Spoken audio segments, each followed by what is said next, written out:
welcome to episode 6, and yep, we're now well into our GLSL, and we're off to the races. So let's start getting everything set up.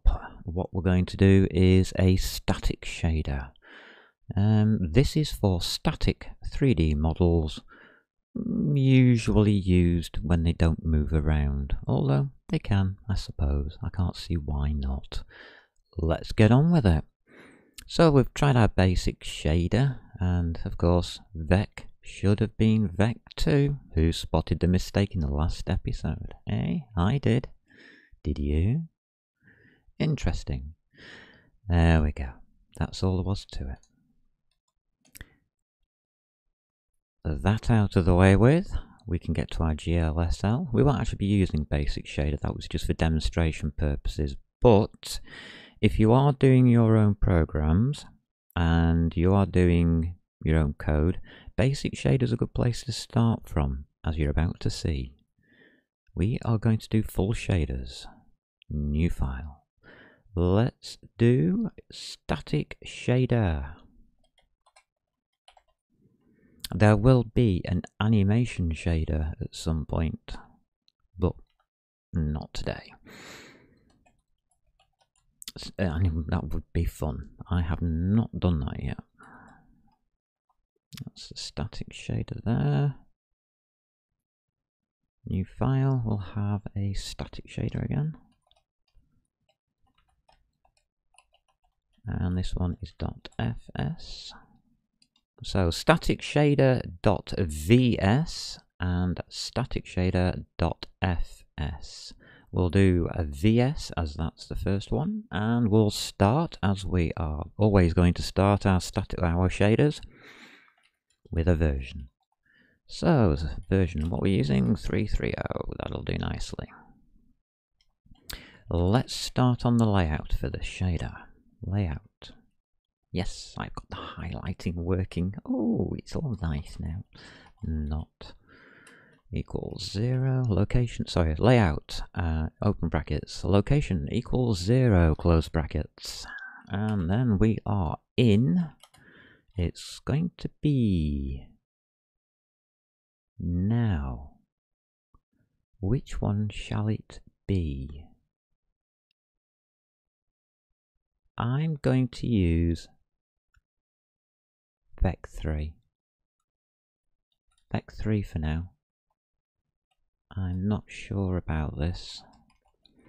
I would normally put Vec 4. I mean, can we?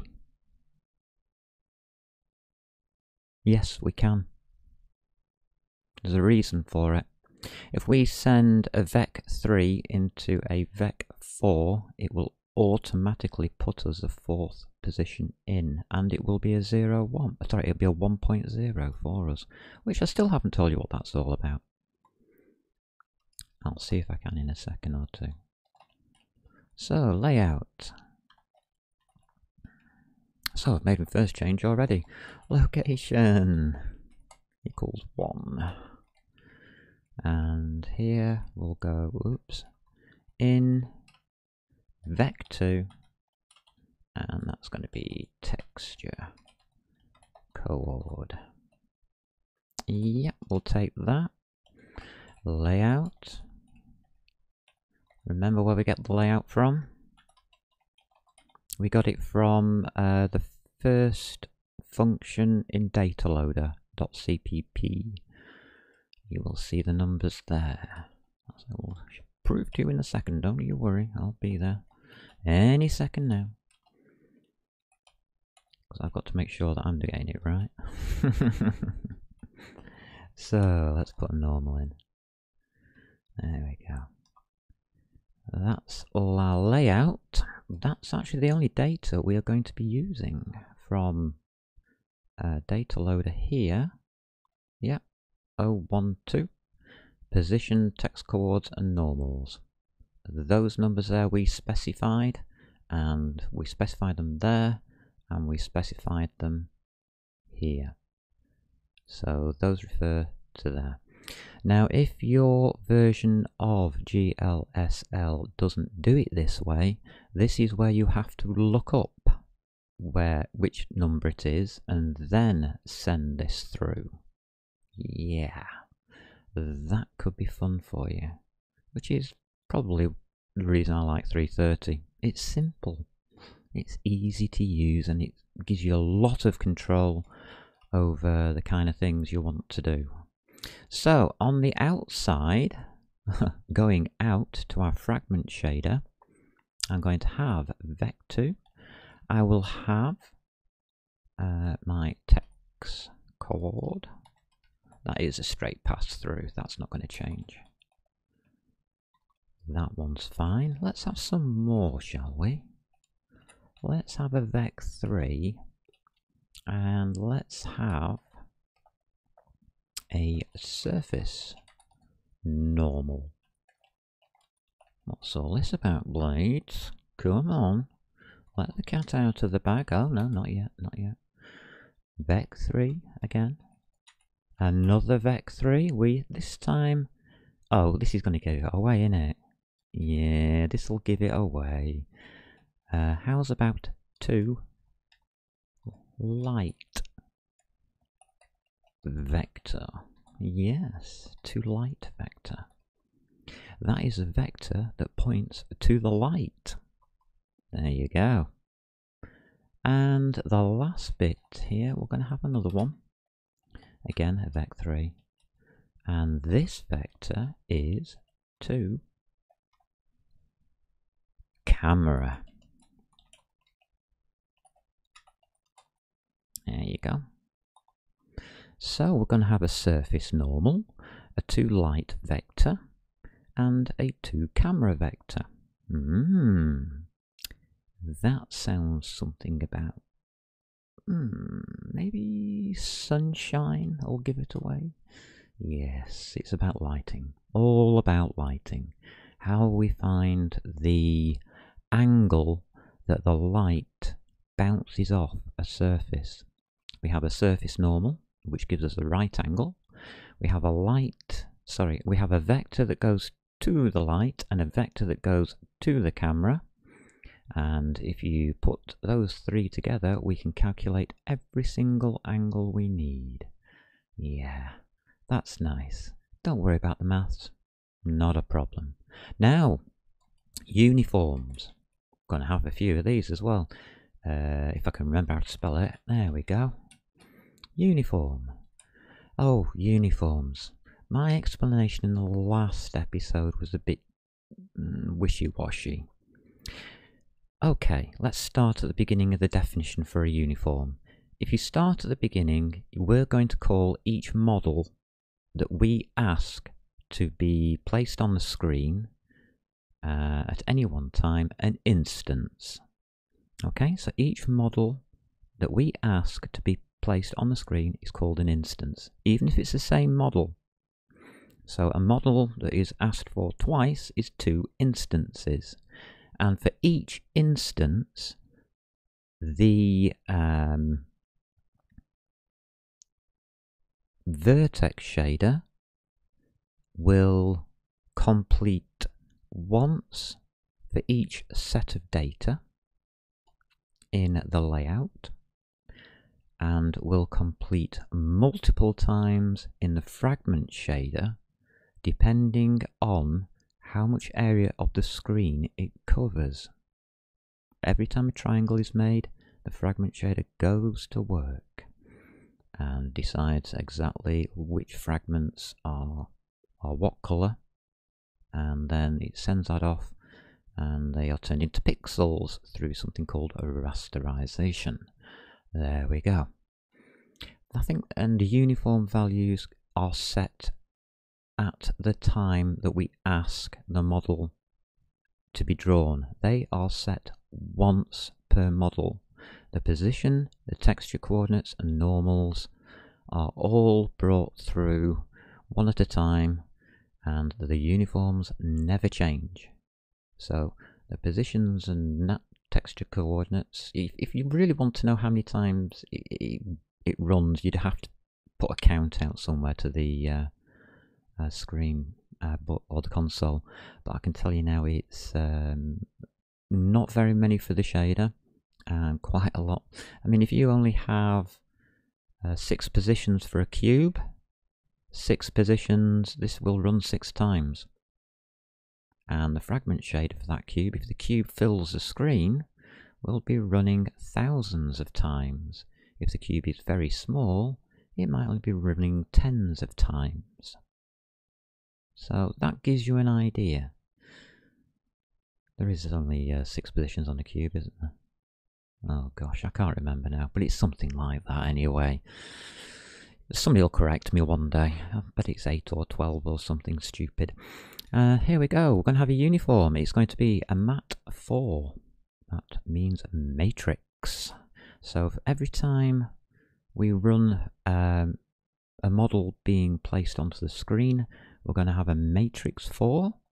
4. It's a uniform. The model matrix. Remember? I didn't mention them much, did I? A uniform 4, a mat 4. Oh, and if you have a look at that, mat 4, vec 3. If you have a look at maths, mat 4. Oh, I called it exactly the same. That's handy. So you don't have to remember it. Yeah, that is how lazy I am. And a vec 3 is a vec 3. So there you go. Now you know what is stored on the chips inside your graphics card. You've actually got the code for it now. Underscore. That was a model matrix, so you can probably guess what the next one is if you saw the last one. It's the view matrix. Last episode. Which I didn't really mention too much about these, and I didn't mention too much about these, and all the light vectors. I did all of that on purpose, don't you worry. God, that would have taken me hours to get through.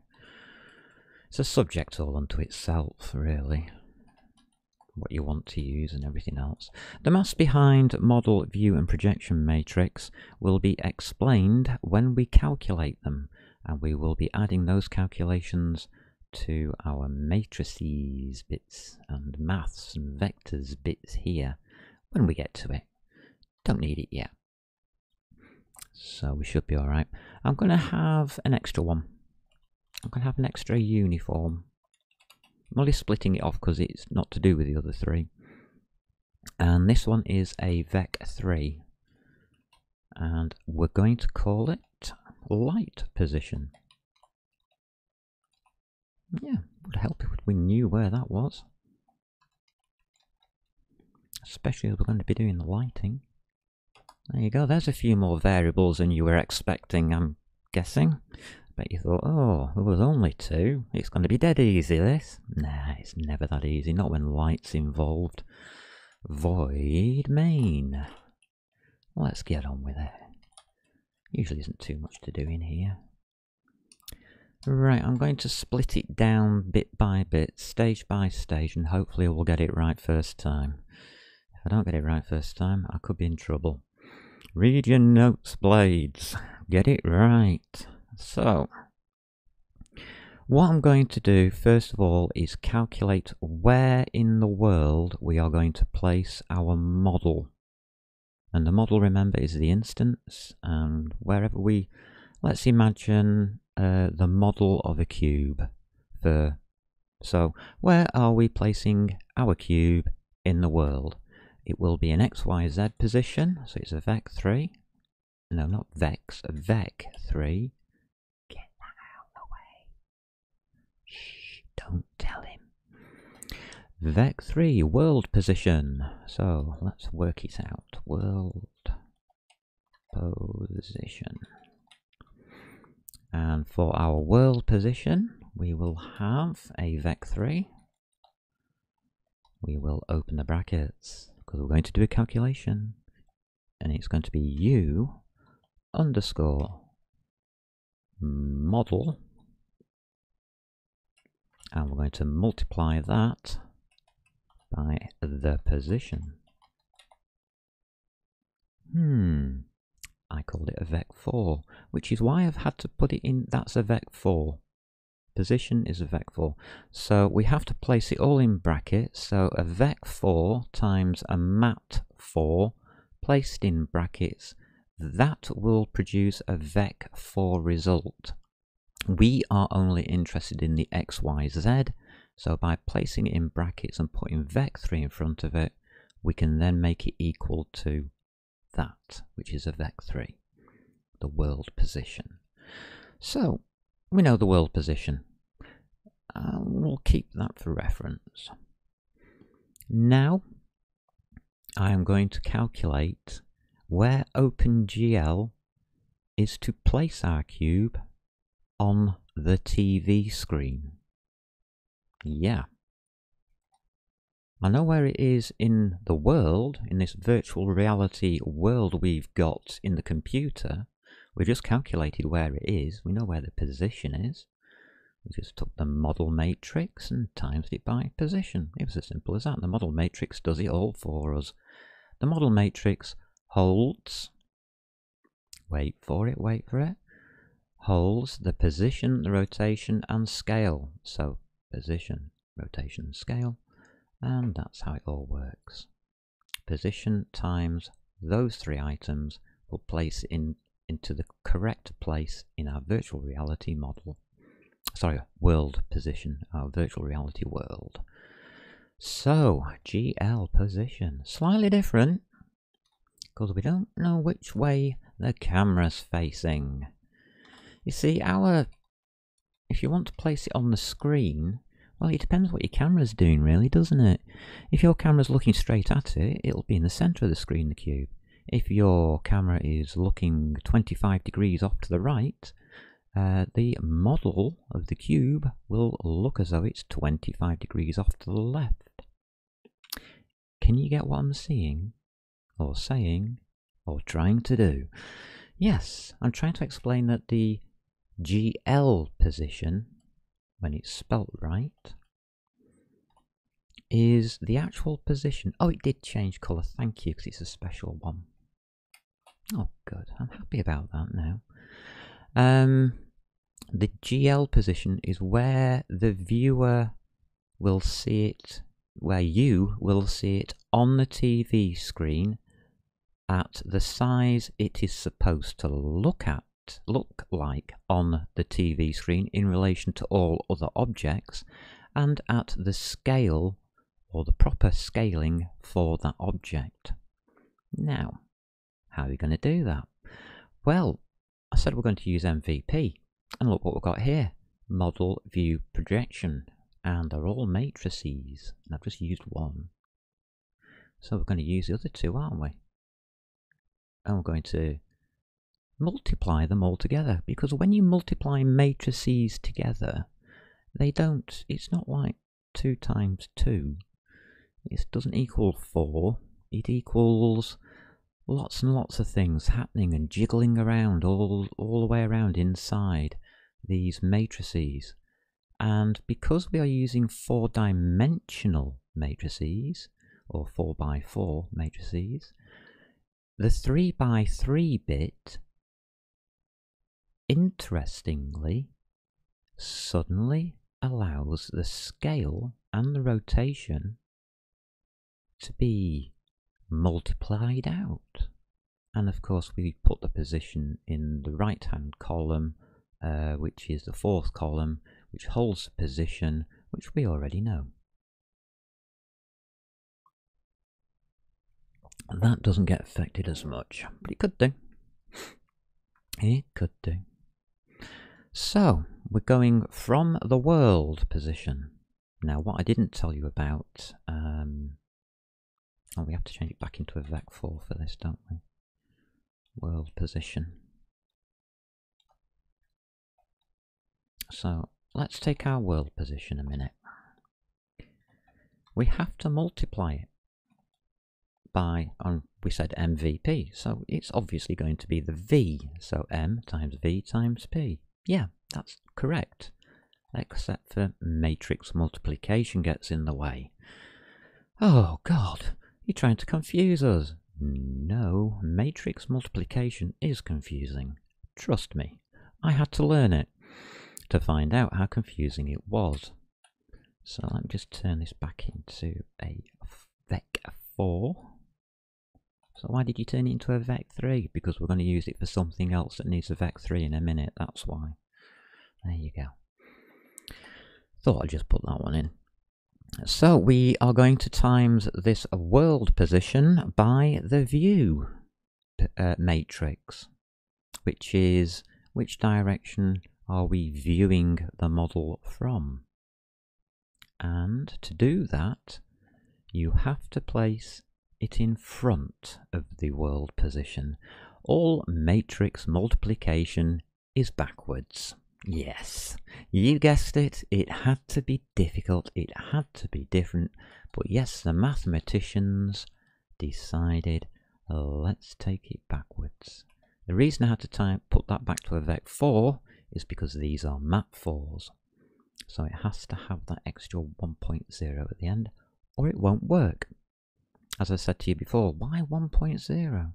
Well, it's because we're using a 4-dimensional matrix, and the bottom right hand corner of that matrix is 1.0. It is for every single mat4, and it is for every vec4 that times is with it. It has to be 1.0. It has to match that number.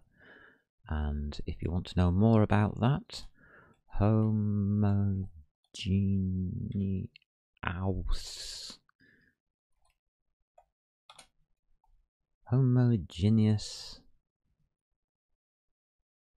equations, yeah, scalings, I don't know, what the heck are you going to call that? That's the word for it, trust me. I don't know how you spell it, but it's something like that. It's not genius, it's genus. Genaus, it's from the Latin. Homo meaning one, by the way, not man. It means from one central point. And that central point is the number 1 in our case. You could choose everything to be at 0, but if you did that, you could never move anything. Could you? Because every time you multiplied it out, it would always multiply out to be 0. Anything times 0 is 0. You can't move anything. If you decide to put the center point in the 4th dimension at 1, every time you move something in the 3rd dimension, it will be moved 1 times that relative move. And therefore you can then start moving everything. Try it out for yourselves. Try it with the number 1 and then switch everything over to zeros and you'll find everything stops moving. And that's a promise. Yeah. We'll do what we did before with the text chord. Now we've found our position, which was what? We didn't do anything with it, did we? No, we didn't. Which is good, because we're not supposed to do anything here. And now we have the fun. Now we'll do a little bit of lighting, shall we? We have to know a few things lighting-wise. For lighting, we need to know the surface normal. Now, the surface normal, oh, it's got it for me, thank you, equals a vec3. I've already told you it equals a vec3, so we'll put a vec3 in because I've got a horrible feeling something's going to be something silly. Well, and yes, it's going to equal a vec3, and it's going to be the model matrix,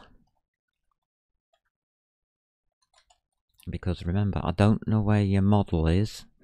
I don't know where you've placed it, so please tell me. All the coding for the model, remember, position, rotation and scale are in that matrix, so we'll use that.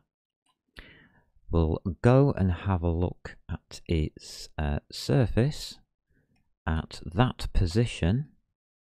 We're already at that position. We're running it for that position. And we've given the normal. So all we have to do for the surface normal at any one point is multiply that by the vec4, because it's, yeah, no, it's silly, of the normal. You've got to be really careful about your vec3s and vec4s. Trust me, this is the trip-up point. And this is 0.0. Doesn't matter, actually. Doesn't matter what you put in there. Won't affect anything. Because it's looking at direction. It's not looking for scale. It's not looking for anything like that. It's just looking for your X, Y, Z direction. And so we have to use the vec4 for the multiplication because uModel is a map4. So the part inside the brackets, or the first brackets, is a vec4. We then have to convert it to a vec3 so that we can send it out as a surface normal to the fragment shader. Okay, that's the first one done. What do you want the surface normal for? So we can find out reflection of light and how much light is absorbed. Interesting ideas are starting to formulate in my little mind. What we can do, light absorption as well. Yeah, of course we can. Why not? So, next one up on that list was 2 light vector, wasn't it? Light vector. Yeah, comes up for me as well. Nice. Like this game system, yeah. U underscore. And it's going to be the light position. Obviously, we'll need to know that. And it's minus wherever the dot is, I guess, that we're looking at. Oh, it isn't, no. It's just world position, is it? Yes, that's right. That's why we had to work it out before. Silly me. So it's your light position to your object in the world. So your light is in the world, your object is in the world, and the line that joins the two is a vector. And we're going to call that vector toLight vector, because we're going to go from the object to the light. Object on the right, light on the left, and that's how you get the vector from the object to the light. Nice. Everything always seems to be in reverse, doesn't it, when I say it? I don't know why that is. I do tend to think backwards, by the way, if you ever wondered. It's an interesting concept, but it can get me into trouble, must admit, especially when programming. I tend to do things the wrong way round, and then go back and rewrite it the right way round. And that's the point I get it right. And the last one was what? V2 camera vector. Okay. We need the inverse. Yeah. Okay, I'll try and explain this. Obviously, I'll need a vec3, because 2 camera vector is a vec3. Yep, already told you that. It's an XYZ. All vectors normally XYZ. The only time when you need it to be a 4-dimensional vector is when you're multiplying it by a 4-dimensional matrix. Or should I say a matrix times a vector. We should always do it that way around. I prefer it that way around anyway.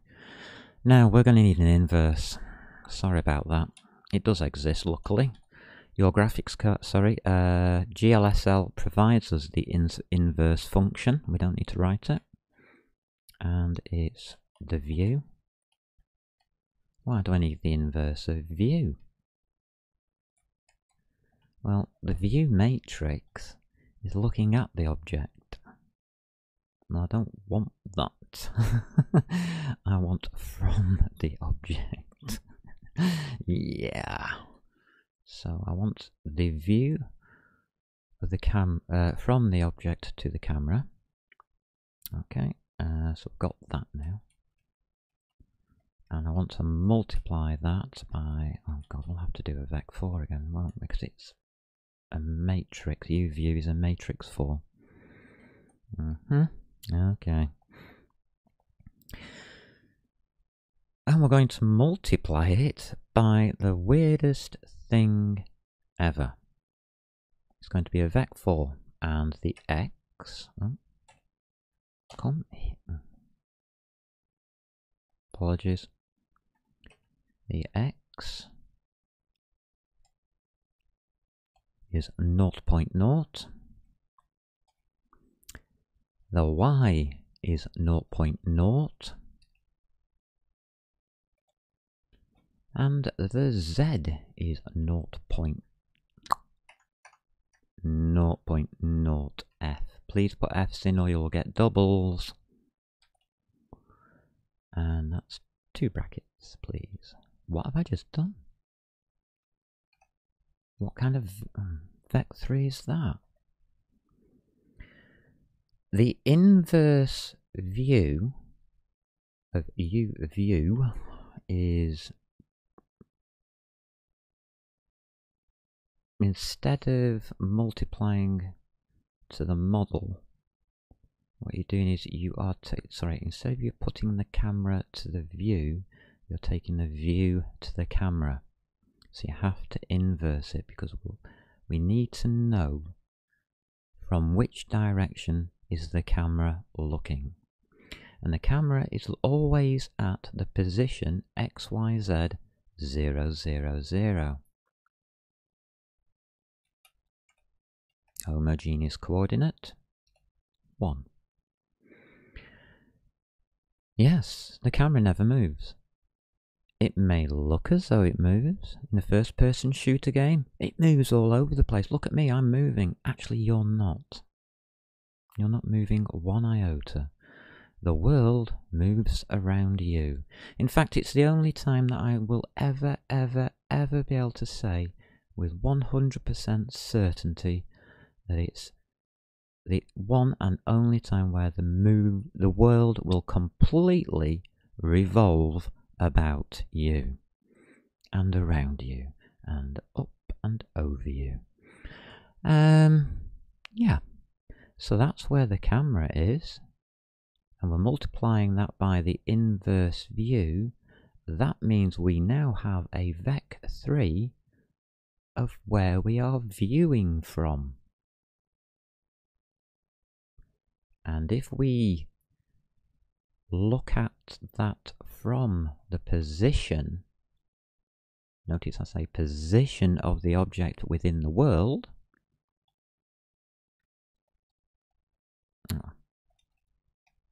like that. So world position to camera, what do we get? We get a vector that goes from the object to the camera. So the to camera vector is that equation. Isn't that awful? How are you supposed to pluck that out of thin air? You're not. You're supposed to sit down and write it out and work it out and hopefully get the correct answer. Or take a maths course. That's what I did. It was as simple as that. So, do I need anything else? Right, the normal. Did we do the 0, 0? Yes, we did. Yeah, that's to turn off any kind of movement. That's right. Yeah, I'm happy with that. As long as I put the 0, 0 in. That's the only bit that I get wrong normally, is I put 1, 0 in there by reflex. It's just normal for me to put 1.0 at the end. And that one I always get wrong. And that's the one that I usually really mess up. So let's just have a quick double check of what we've got. We've got all of this information coming in from the data that we have provided from the graphics card. We are going to set these matrices before activating all of this and funneling all this data through here. And we're also going to give it the light position so that we can do this lovely middle bit here, which gives us the 2 light vector. So we've got the 2 camera, the 2 light, and the surface normal. We've got a line from the camera going to the object. The right angled line from the object is your normal, and then the line that goes to the light, look, and as it, you can then check the angle between those two vectors and the normal, and that is your shading or shadowing. How much light is absorbed, how much light is reflected. And all you've got to do then is work out what percentages of the light you want to be absorbed or reflected. And yes, you get it. You have lighting. Very simple, basic lighting. Doesn't take a world of science to work out, except for that last bit, which is very mathematical. I don't like it. I wish I didn't have to put that in, but we do. Sorry about that last line, just ignore it. Hopefully it'll go away one day and we'll never have to do it again. Oh god, I wish. Right, for the fragment shader. Okay, fragment shader notes. Now you know why I need notes. You don't think I memorised that, do you? Crimes, are you mad? What have we got here then? Oh god. Yeah. How far are we in now? 36 minutes. What I'm thinking of doing is just taking a quick break and then coming back to the fragment shader, because I need to talk about lighting, and I need to talk about it seriously, because if I put some of this stuff in, I've just briefly explained like the light, and what is it, the surface normal, the light vector and the camera vector. Sorry, two light and two camera. Those two vectors, how it's going to work. And then we get into the lighting equations and how much light we need for this, that, and the other. And it's going to really get confusing if I shove it all at you, shove all that information at you at once. So we'll take a break. We'll come back to it with a fresh cup of coffee and a relaxed attitude. And I think we'll just nice and easily settle down and we'll do the fragment shader quite happily. But I can tell you what the first line is already. The first line is hash version. Yeah, I think I better look at my notes before I try and write this out, or I'm going to tell you a load of rubbish, aren't I? Let's be honest. I'm not the brightest spark. I never even pretend to be. So, I will catch you in the next episode to do the static shader fragment shader code. Try saying that when you're drunk. And we'll have a bit of fun and giggles with that. So take care and have fun.